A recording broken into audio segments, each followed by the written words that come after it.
आप देख रहे हैं वॉइस जोन इंडिया। आज की खास पेशकश ओंकार शर्मा के साथ। दोस्तों, आज हम आपसे बात करेंगे एक बड़े ही मज़ेदार टर्म के बारे में जो कॉमनली इस इकॉनमी और मार्केटिंग में कंपनियां यूज़ करती हैं। हम अक्सर देखते हैं कि जो प्रोडक्ट पहले या कोई भी सामान जो आप यूज़ कर रहे हैं वो पहले अगर 10 रुपए में देने पर आपको 100 ग्राम मिलता था, तो अभी भी वो 10 रुपए में का ही मिलता है, लेकिन उसकी क्वांटिटी कम हो जाती है। वो 75 ग्राम हो जाता है या 80 ग्राम हो जाता है या 50 ग्राम हो जाता है। अब सवाल है, ऐसा क्यों है?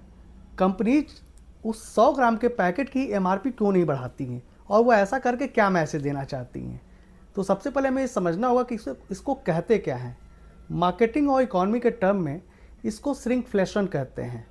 श्रिंकफ्लेशन का मतलब ये होता है कि कंपनीज की जो प्रोडक्शन कॉस्ट है, मटेरियल, लेबर, टैक्सेशन, इलेक्ट्रिसिटी, जो भी कॉस्ट आ रही है, वो उस प्रोडक्ट के पीछे जो कॉस्ट पहले अगर एक्स पड़ती थी तो अभी वो 2x हो गई या एक्स प्लस समथिंग हो गई। तो वो क्या है कि प्रोडक्ट की कॉस्ट तो बढ़ गई, तो अब उनकी मजबूरी है कि हमको एमआरपी भी बढ़ानी पड़ेगी। लेकिन एमआरपी जब बढ़ाते हैं तो उसका असर जो है मार्केट में एंड यूजर पे पड़ता है। उसको लगता है कि प्रोडक्ट कंपनी ने महंगा कर दिया है या ये सामान महंगा होता जा रहा है, जिसकी वजह से उसकी सेल घट जाती है। और at the same time and user जो होता है वो दूसरे कंपनीज के विकल्प तलाशने लगता है, तो इससे उस प्रोडक्ट के सेल पे असर पड़ सकता है।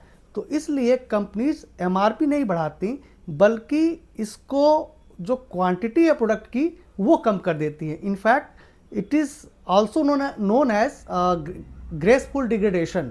तो ग्रेसफुल डिग्रेडेशन करके वो क्या करती हैं कि आपको पैसे उतने ही देने हैं, लेकिन चूंकि उनको अपना जो मार्जिन ऑफ प्रॉफिट है वो बचाना है, तो वो प्रोडक्ट की क्वांटिटी कम कर देती हैं। तो इस पूरे टर्म को हम बोलते हैं श्रिंकफ्लेशन और graceful degradation of the product. तो होपफुली आपको ये टॉपिक अच्छा लगा होगा। अगली बार हम फिर मिलेंगे आपसे मार्केटिंग के कुछ ऐसे ही अनूठे टर्म्स के साथ। Thank you.